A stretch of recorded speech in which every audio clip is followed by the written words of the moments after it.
Zeytin satmışlar satmamış. Nasıl? Belinden aşağı basma. Abcanın beli kırıklı oldu. Tabii. Orada bak. Burada. Ha, belinden aşağı bas. Yaxşı açacaqsan.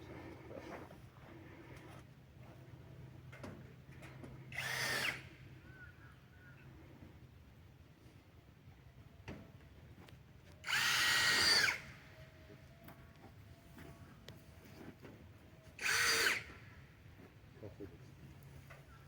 Nasıl gel?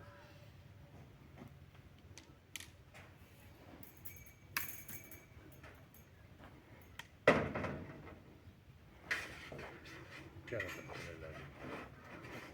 Aya bunu böyle, aya belə bağlama, aya oynatılır belə. Aya nə məcburdur yıxılmasın. Aya məftil, aya ma ver, məftilmiyor. Allah haqqı onun keyfiyyəti. Məni dəli eləyirsən sən Allah. Onun keyfiyyəti elədiyiniz bax. Dəymə, qırma. Aya qırma. Ha, bağla.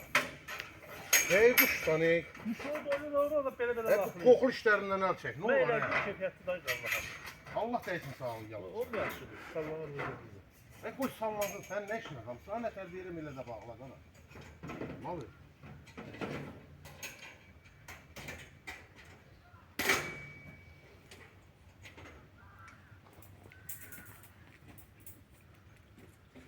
Çəkin, biz də boğuşuruq. Burada siz çəkin, nə versin də səndə.